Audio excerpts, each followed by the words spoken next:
All right. Good morning, everyone. I'm going to go ahead and say, yeah, well, Hattie? Yeah. So a couple of announcements this morning. Maria's grandfather died in Mexico last night. So her and her family left this morning, or leaving today, I guess, to go to Mexico to be with the family. So our thoughts and prayers go out to Maria and her family. A couple more things I want to hit real quick. In case some of you have already noticed, the new open house signs, 24 of them have arrived. I've got 6 more coming. I would ask that if you take them, please only take 4.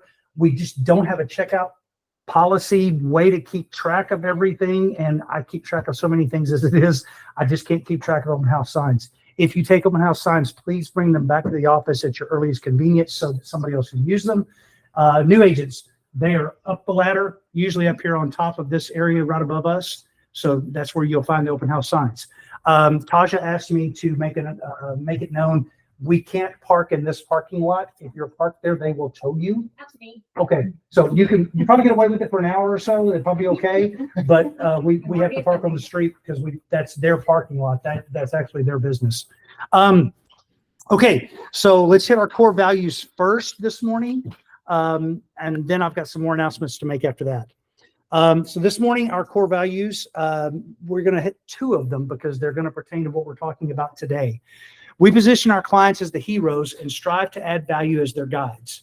Our job is to serve our clients and ultimately do what is in their best interest. Our interests are secondary to theirs, and we communicate in a way that places their needs and wants at the center. At the same time, we're always looking for ways to make someone's experience better and constantly add more value.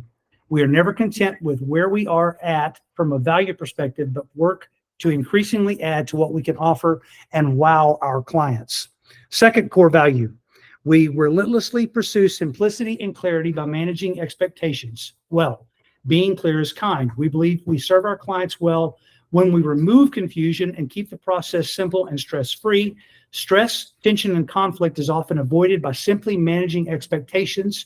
Our clients should never be caught wondering what is going to happen next.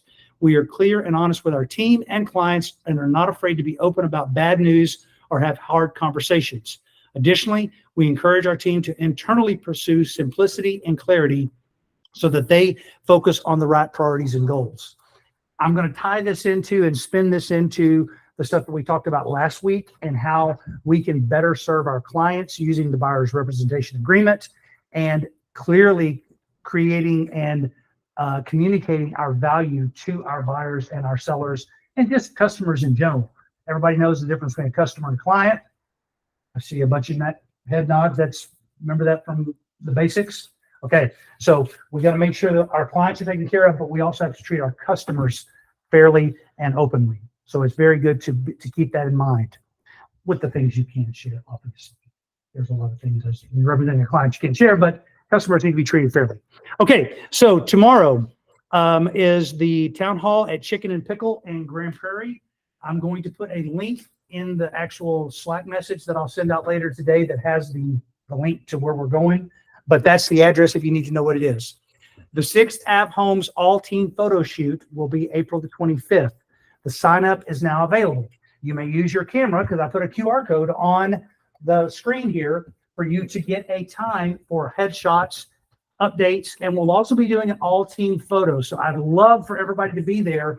At some point, I will let you know what time that all-team photo will be. It says at 9 a.m. but too. Are we going to be able to sign up for like slots? And if we know that there's teams, if you get on that right there, everything is here. I'm actually going to take and show it to you real quick. Let me head over here, and I think I need to share this tab. Good.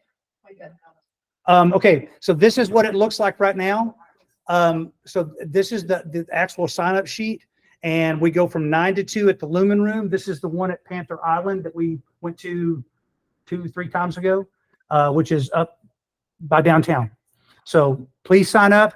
I'll put the QR code back here so you guys can grab that. What time do you think the all-team office is going to be? I don't know that. You don't know at all? At all. Okay. We have not discussed when that's going to be, Okay. so I will let you know. And they may, if somebody signs up for that slot where we're going to do the all-team thing, they'll probably just say, hey, we're going to move you to this slot because we're doing this and this and this. Okay. Next thing is the April the 24th will be a builder boot camp with Highland Homes. Highland came by yesterday and brought, oh, wow, okay. Everybody picked over the candy and the cookies.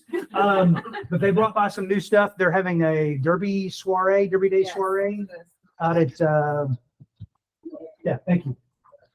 Derby Day soiree, April the 9th. It's Tuesday from 11:30 to 1:30, and that's in Aledo. They're giving away $2,500 pair of Luke Casey boots. Don't think about Luke Casey's. No, those aren't for you. Don't go. They'll have small hunters. That's gonna be lame. So anyway, that's coming up April the 9th for Highland Homes and Aledo. On May the 8th, we will at 11:30 after the Mastermind meeting. There he is. Right. He's on East Coast time. I'm going to Yeah, just a no second. May the 8th, JC Johnson Video will be playing here in the office for 1 hour CE, and it's real estate law. I'm probably going to grab, well, we'll talk about that in a minute. I'll hit that next one in a minute. One more thing before I get to Sean over here. Jimmy is looking for anyone that is an expert and uses ReChat flows currently.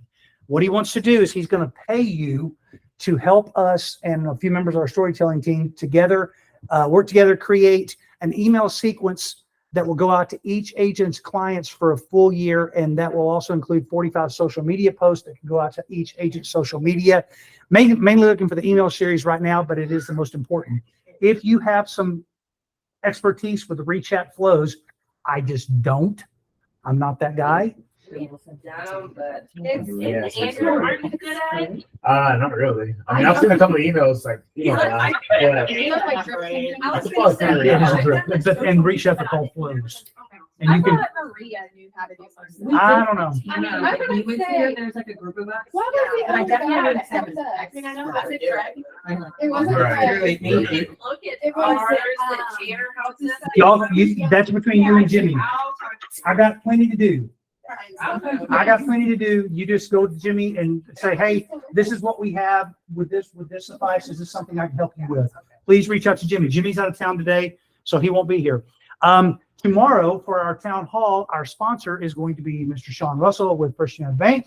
And so I've invited Sean this morning to come in and speak. You can, come on in. It's while like we're talking. awkwardly saunter. I thought I was just like sliding in the back when y'all were done with the meetings. No, man, Sorry about that. you are the premier sponsor for us. Wow. So he's sponsoring tomorrow's town hall. So Sean's going to talk to us for a few minutes. Kind of let us know what's going on from your perspective. Yeah, sure. Absolutely. Well, thank you guys for having me. I'm sorry I won't be able to be. I'm trying to get at the end of the deal tomorrow, at least to come by and say hi to everybody. But the thing I have been talking to many of you about, if as we've discussed things, the thing that I keep hearing from clients, and you guys might be hearing it too, whether they tell you this is what they're thinking or not, is they keep hearing, well, the Fed might raise rates one more time, or the Fed's going to cut rates. There is not a direct tie to what the Fed is doing to rates, but I would definitely be using it as a counter narrative because I've heard it enough times to where I believe it. In fact, I think I reached out to some of you and said, your clients are hearing this. Make sure you're countering this narrative because regardless of how fast, it's only a question of whether rates are going to come down fast or slow. Rates literally today are moving steadily now from the last Fed meeting, literally right now are moving down. That's what I was doing, was locking some rates this morning.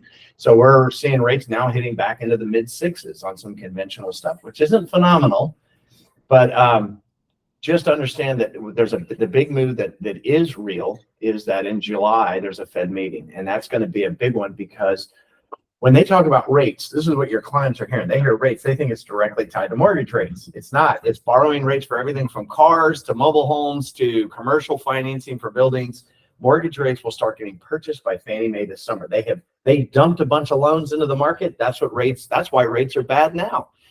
They have to start buying rate. They have to start buying these loans again, okay, and backing these loans. So that is going to be a real date. But just keep counting. I just would encourage you, when you guys hear anything about rates, your clients are going to take it the worst possible way, whatever the most negative way.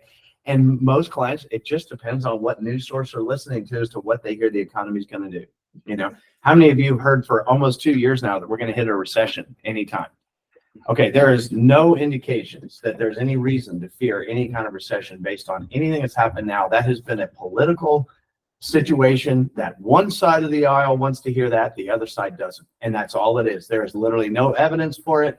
Every economist that you go to, that you talk to, that nobody thinks that's going to happen.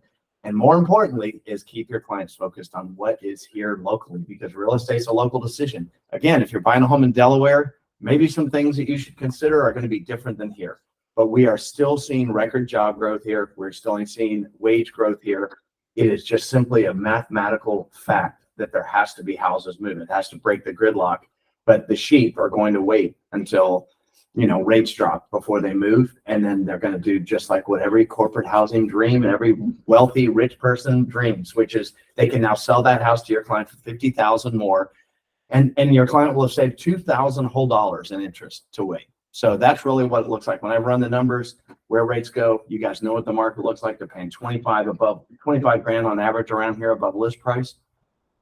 I know these are things that you guys know, but I just am hearing the same narrative from people, even with the Fed saying they're going to stay the course. They're hearing from, depending on what their news source is, that the economy is going down the toilet, recession is inevitable, and that the Fed might raise rates again. These things are just not factual, and they don't affect mortgage rates as directly as people think. So you use it to your advantage. There's an advantage there to be a trusted advisor and go against the storm and against the grain on this.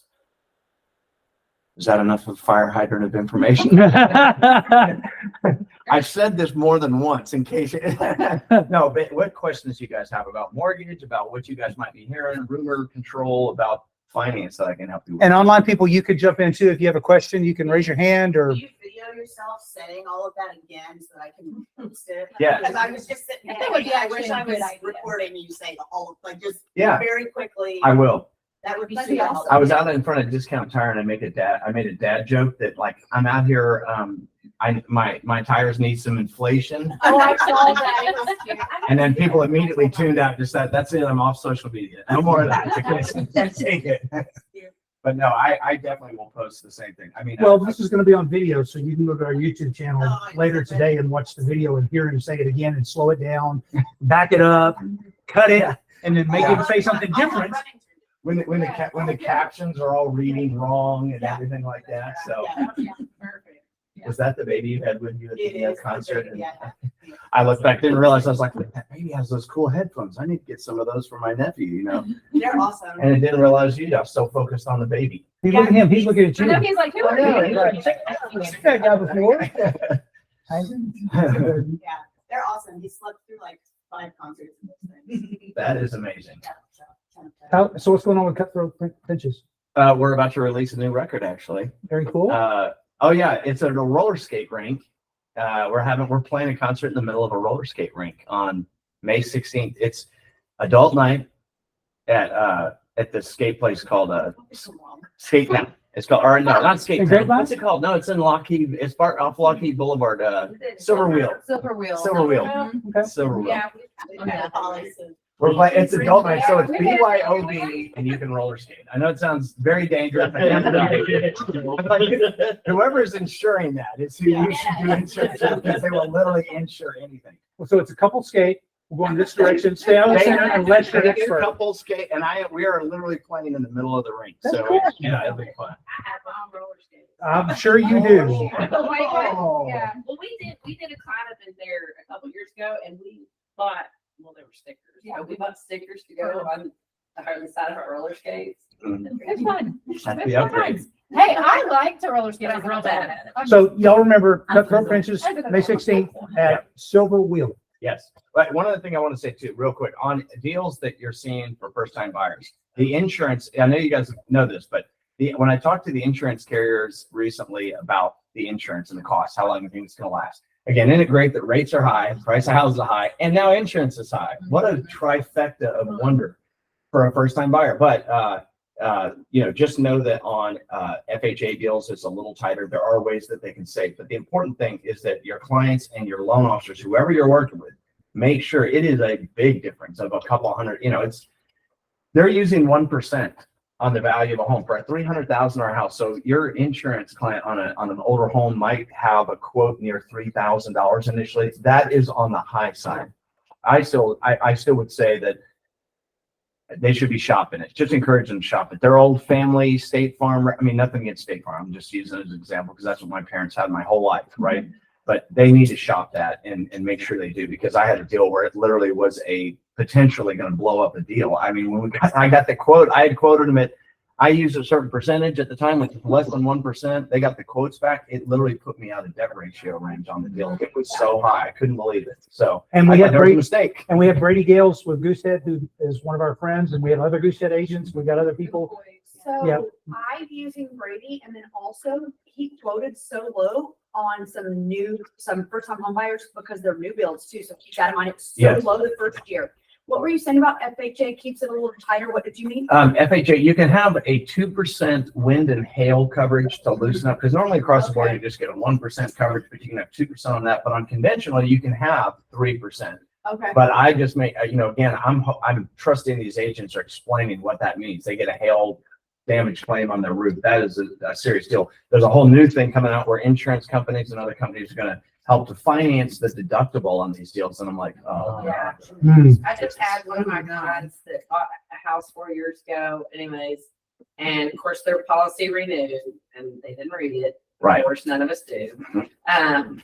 2%, and now they need a new roof, and it is like Yeah.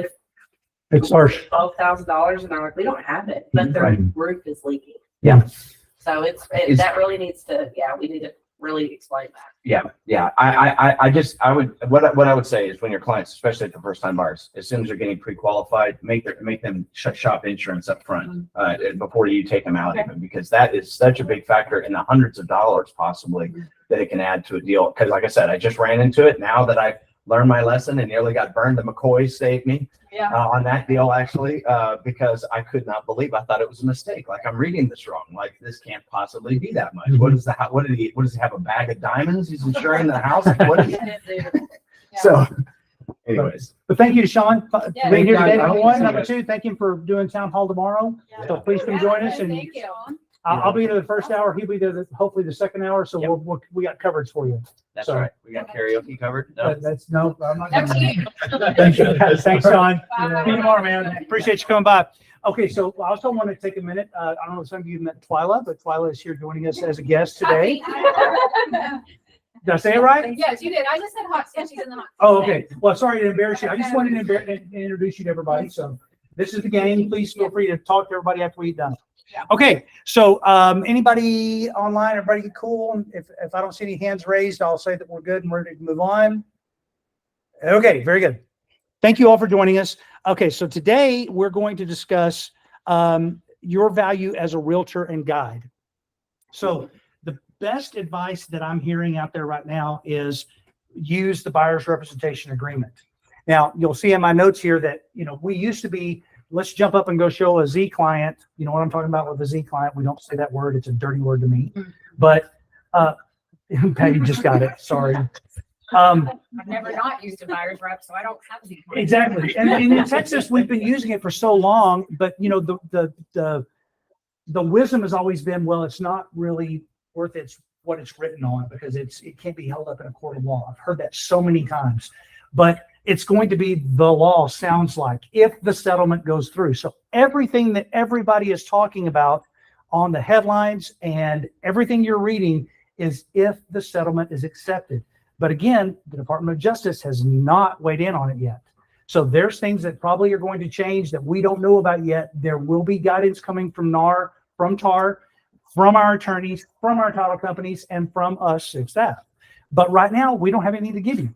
So the best advice that we can give you is be using the buyer's representation agreement on everybody you go to show. Eventually, if this goes into law, everybody will have to use it.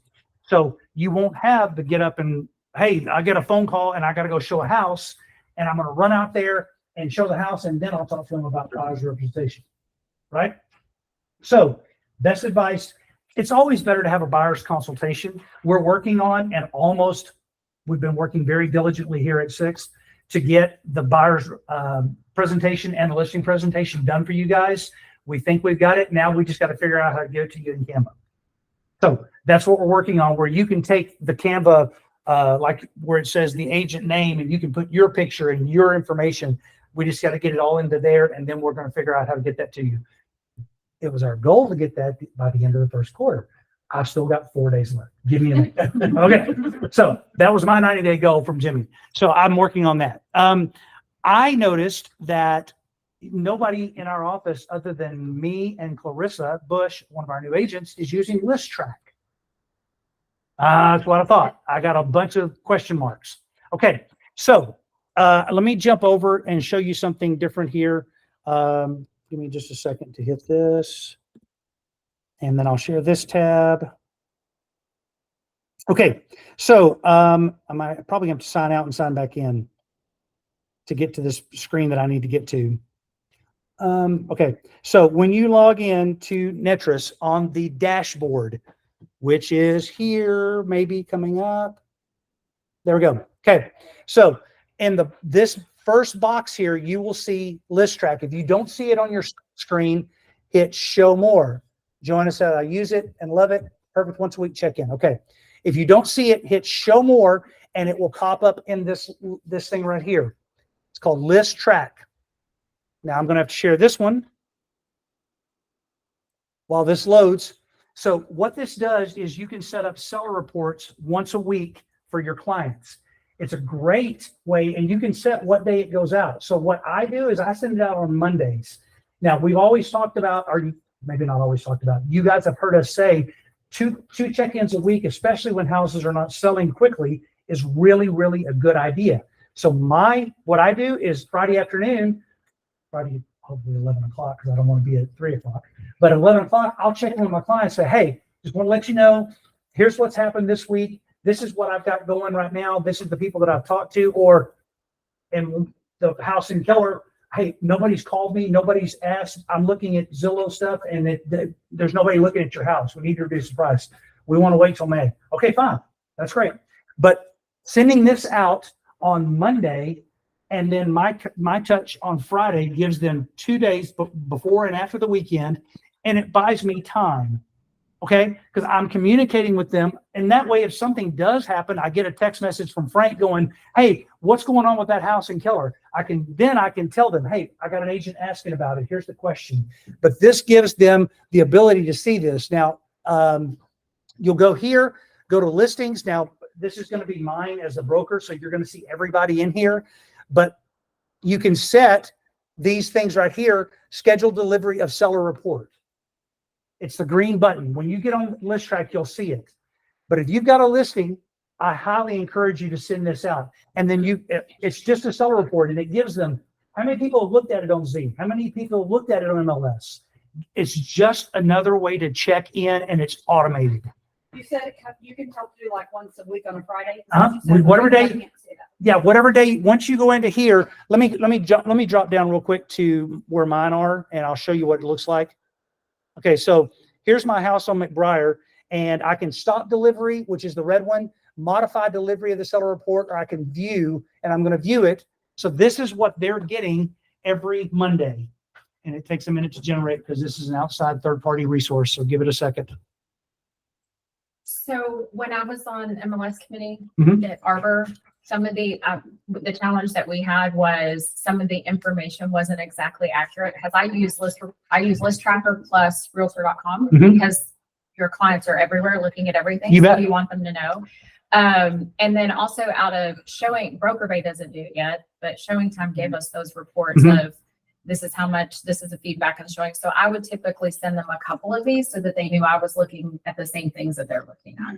So this is what it looks like, and it says, "Dear Brennan and Michelle, here's a summary of online activity for your listing within the MLS and on other top sites. Please contact me if you have any questions." This gives them the stats of how many people, 4,163 views, 19 people put a favorite, no increase. So then it tells me where the property views are coming from, what city is looking at them, who's actually viewing it. Just gives them one more touch, and it's automated. Simple. This has been on my life. I know, I've never heard of it. I've been using it for about 10 years. You mentioned it. I have mentioned it in this meeting several times. I have never heard. Well, I haven't used this, but I use Showing time. That's what she just said. That's what I've always That's what used. we- Yeah. It seems Well, like all the Showing time. Time, in case you didn't know it, Showing Time is going to a pay model. Yes, they are. Yeah, that's the thing that I can never access that fish finder, other stuff like that. You have to call Showing Time or contact them through their website and set up the Premier account, and it's $15 a month to have access to the show, to the fish finder, the market reports, everything that I show you in Showing Time. I pay $15 a month for that. Yeah, this is really, well, I was gonna say, because even, Showing Time, when the Showing Time and Brother Bay were starting, those were not accurate at all, because they were trying to pull from Yep. things that people weren't using. Okay, so we're gonna hit a couple more things before I get done with you guys. I'm want to use your time well, so I'm going to hit some other things here. So talking about buyer's representation, okay? I've got two things linked here that I'm going to pull up and show you, but then I'm going to put those links into the Slack message with everything else that I'm sending you, okay? So this is a review, and I'm just going to hit this, and it's going to let me go over here, share this tab. This is put out by NAR. This is 179 ways agents who are realtors are worth every penny of their compensation. This is, and we're not going to go through 179 of them, guys. I'm just going to hit these just like this.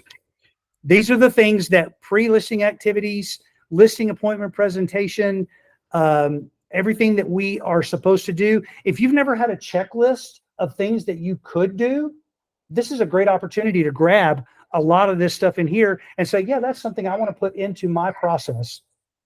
I'm still going down. We're still only at number 100. Here's what happens when an offer happens. Here's what happens when a contract happens. Inspections, home inspections, the appraisal, processing for closing, and follow up after closing. So a whole litany of things. I love the meme that says, I'm a realtor. I fix problems you don't know you have in ways you can't understand.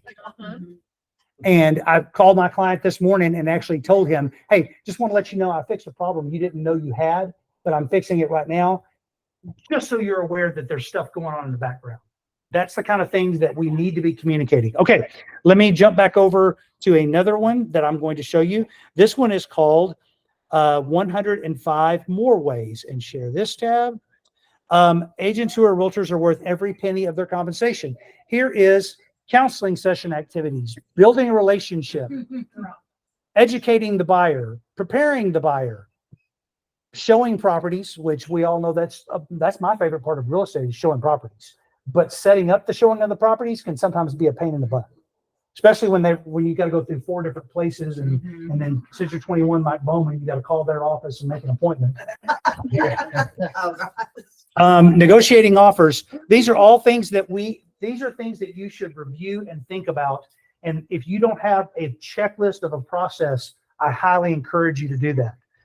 There probably is a video that I put out last summer that had my checklist on it. But if you want my checklist, holler. You know where I am. Smoke signals. I'll answer to anything.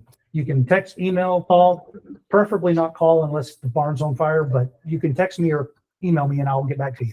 Okay, so let me jump back over here and share this tab. Okay, so a couple more things we want to talk about.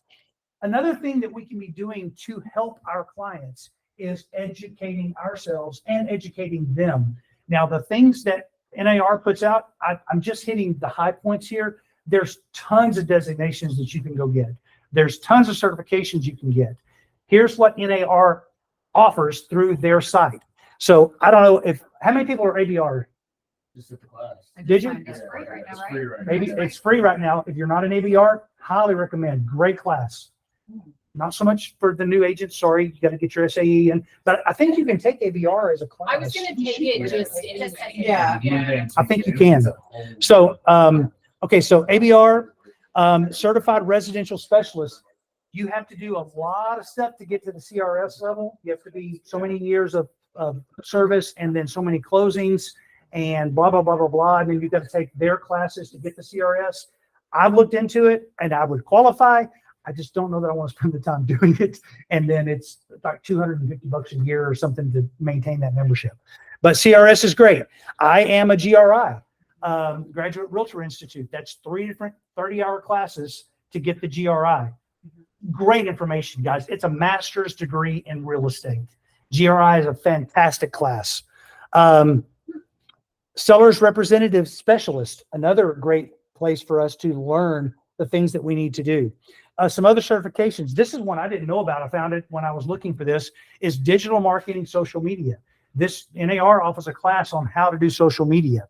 One of the first things that I took the first year that I said, oh, I got to have CE, I'm going to take this really easy class called ePro. So I've been an ePro for almost 15 years.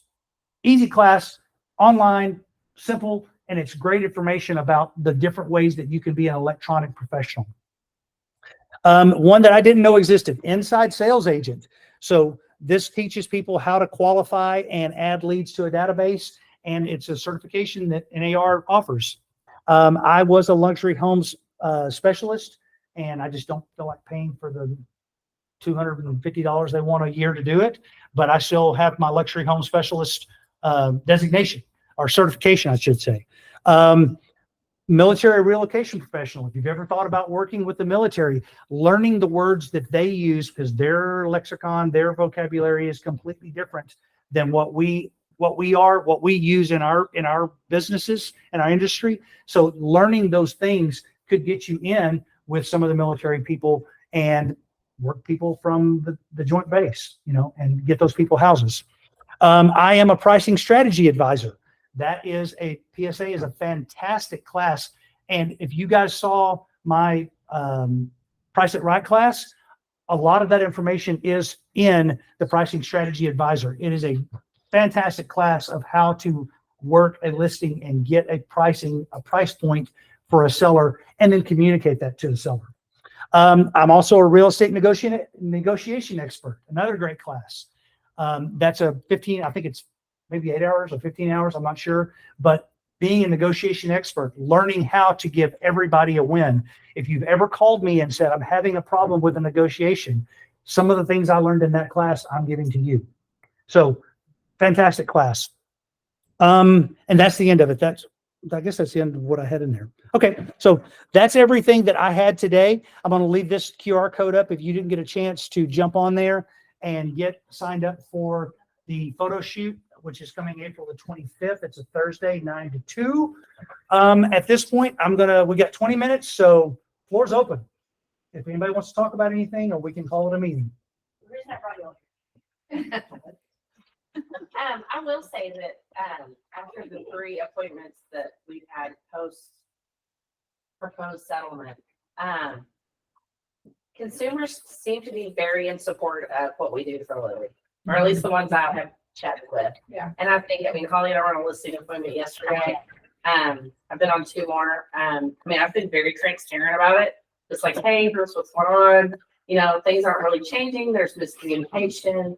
All we're doing is really proposing to take it off MLS. Real estate commission's always been negotiable. Here's how a buyer's agent brings you value as a seller. And people are like, yeah. Why?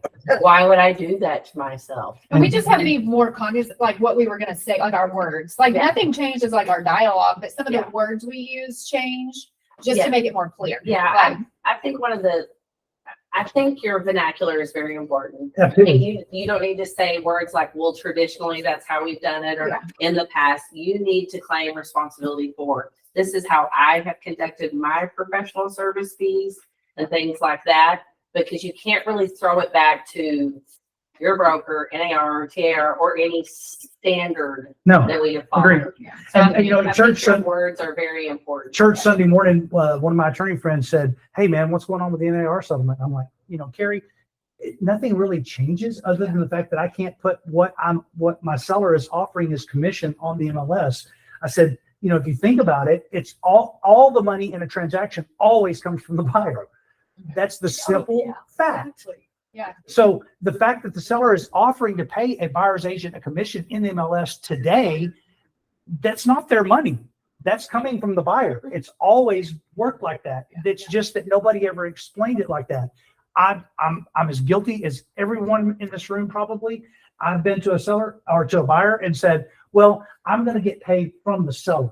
Yeah. So you're really not paying me anything. And that was a bald-faced lie, because the seller is paying everything in the transaction. the buyer. But 10 years ago, that was how we explained things. Yeah. It's almost like their profits, but it 100% was the buyer's money always. Always. Well, and the buyer, I mean, basically, if you break it down, is financing that 3% for 30 years. Yeah. What Yeah. they're financing it. Absolutely. And if you explain it in that way, it's kind of like, oh, okay. Yeah. So you're getting representation and you're basically putting it on a payment plan. You are, basically. Yeah. Absolutely. I have a question about that. Sure. Because I've seen a couple people comment about how the VA won't let you. They're working on that. Okay. Lenders are working because FHA and VA have a problem with buyers paying, rolling in. So they're working on that. I'm actually watching a thing today with the Baker firm at 3:00. They're going to go through their thing, but JC talked about that in his thing with Old Republic Monday. And that's something to be decided because number one, the settlement's not there. Yeah. And nothing's been agreed to. Number two, we don't know how the NAR and TAR and Texas Real Estate Commission, we don't know how they're going to respond. I see somebody commenting, so let me turn on the comments real quick. Give me a second while I find my mouse. There we go. I ain't never heard of her. Ha ha ha. That was a minute ago, I think. Oh, yeah, she was talking about the platform, whatever listing thing. It was correct. Okay. Can we, like, I know we watched JC's thing on Monday, but can you kind of go over like how the commission works, like what's in your buyer's rep agreement, like the seller can't propose, can't say. But that's proposed, and if I run down that rabbit hole, and right now there's nothing there.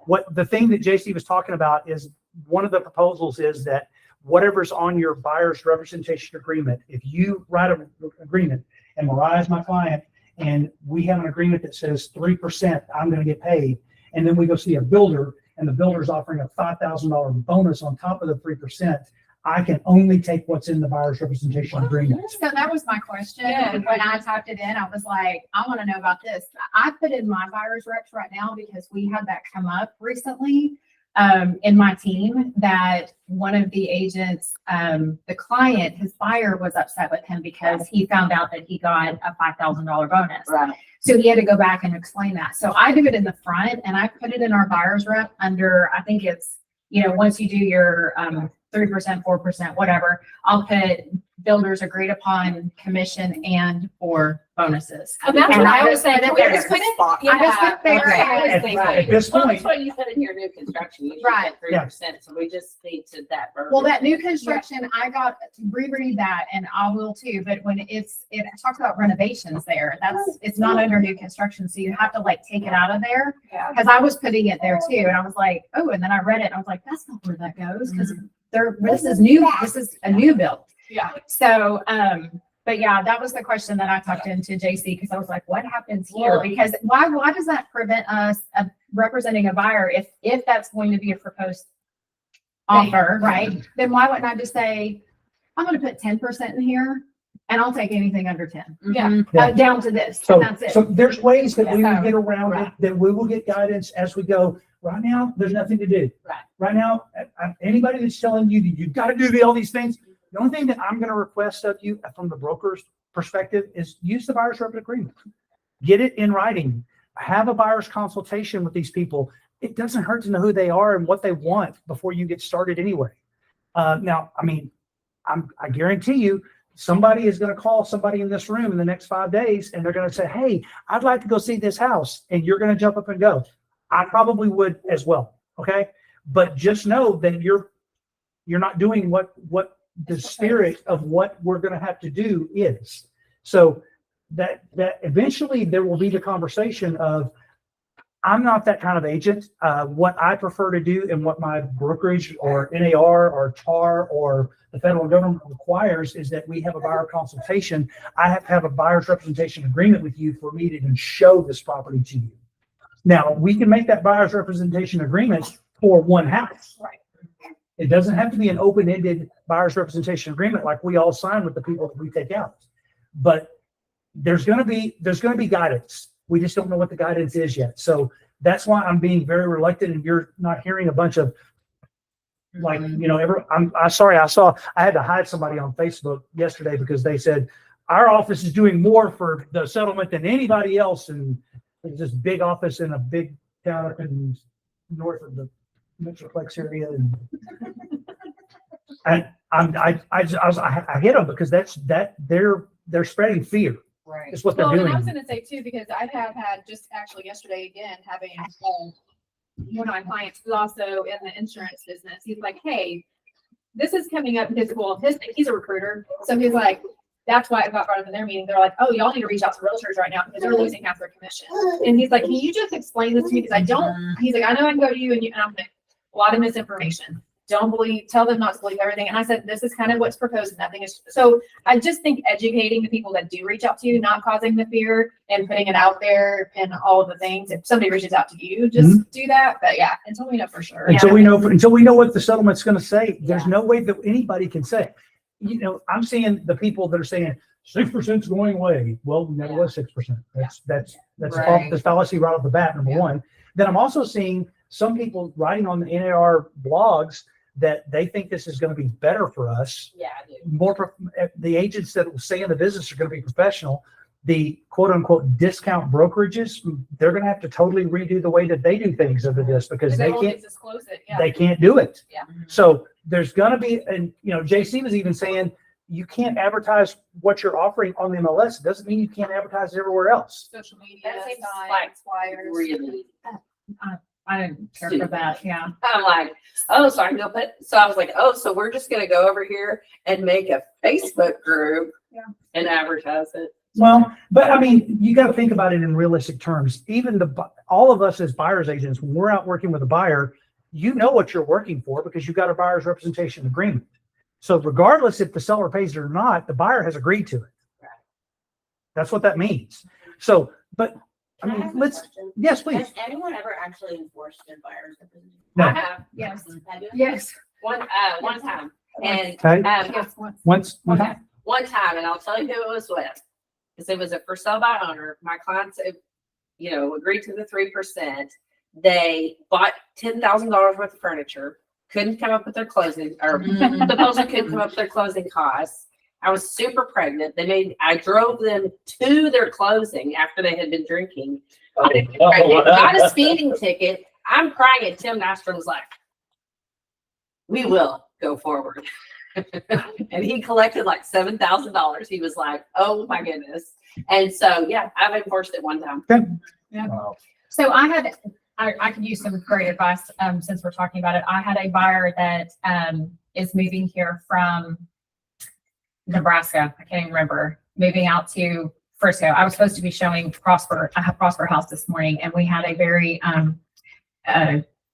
heated conversation about all of the work that I had been doing up until the last 9 months of just sending them properties, keeping in touch with them. So now we're ready to go look. And so I said, all right, I said the buyer's rep. And so he's like, well, we're talking to 3 or 4 other agents right now and nobody's making us sign a buyer's rep. And I was like, he goes, and that just might be the way you're conducting your business. And I was like, it absolutely is. Mhm. And let me explain why. So I explained it. And I said, since you're working with so many agents that I was unaware of now, perhaps we just do a one-time buyer's rep for this one property. We can, we've already done Zoom calls and everything. So I had sent a follow-up email basically outlining what my services are and why a buyer's rep is important and that he may have been seeing this in the news already. So I'd be happy to answer any questions about that. But it's a big old house. And it's not a commission I'd want to just let go, walk away from. So I'm trying to fight for it. But I'm finding that sometimes, and I've looked back at my emails and I'm finding sometimes I have to really explain that buyer's rep and what it means. Cause they're like, well, I don't want to sign I don't want to be tied to you. Right. And I'm like, oh, but if you're not, then you have no representation. Right. You are just a customer. You are not a client. I have a responsibility to you. And I'm just finding that those conversations tend to come from people that are not from Texas. Well, and in a lot of places, They don't understand. they don't have buyer's representation in a lot of states. Yeah, and so that's been last night I was like, I really don't want to not go, but I Yeah. really have to stay close Right. to what is important to me. Good. So Well, What about you? and the people that are the ones that are gonna push back are the ones that. that are will gonna be the say- problems. Right. Right. They say, no, sorry, you're out of luck. You should have done this on. Well, and never mind that he's a relo in his company. I said, well, why don't you send me that relo packet and then I can tell you, Right, what I'm gonna exactly. be able to do for you as Yeah. well. So Yeah, I otherwise, have one client that I would have enforced it on, or at least I would have tried, but I don't know, I struggle with if we can't finance it, if we can't roll it in somehow. Everybody's gonna find a way. Yeah, Yeah. Once we get guidance on what the settlement actually is, right. then we'll start seeing things from NAR, and then TAR will spit it into our contracts. Everything will be fine. The sky is not falling. And one of, sorry, go ahead. And one of the only reasons, I mean, I don't mind having uncomfortable conversations, but one of the reasons that I didn't share, comment, like anything on any social media in regards to NAR is because if my clients interact or anybody in my sphere interact in that dialogue or see it, it's naturally going to auto-populate into their algorithm, and then they're going to get misinformation. Exactly. And I don't want to be a source of misinformation. Exactly. And at this point, anything that we say outside of this office could be misinformation because nothing's been decided. Yeah. So I'm talking about it to you guys just to keep you informed of what I'm hearing, and I want to hear what you're hearing, but we don't have any answers. There's nothing that has said this is what it is. So let's just wait. Okay, I'm gonna call that a meeting. Thank you all for being here. We can, of course, sit around and talk some more. Thank you, everybody. Ashley, Joanna, Kristen, Ashley, and Cherie, thank you for joining us online. Joanna's giving us applause. Yay. Thank you, Joanna. Look forward to seeing you guys tomorrow at the town hall. Please, you need to go to your Gmail calendar, your Sixth Ave calendar, and say yes that you can make it, just so we can have a head count if you're going to make it. So please go do that. Sign up for photo shoot. Ashley's giving us applause too. Thank you, Ashley. And I think that's everything for now. I'll put this on YouTube and put all the links up for everybody, and have a great day. Go get them. Cool. Yeah, I just want to get right here and I'll show you around. What date is the pictures? The 25th.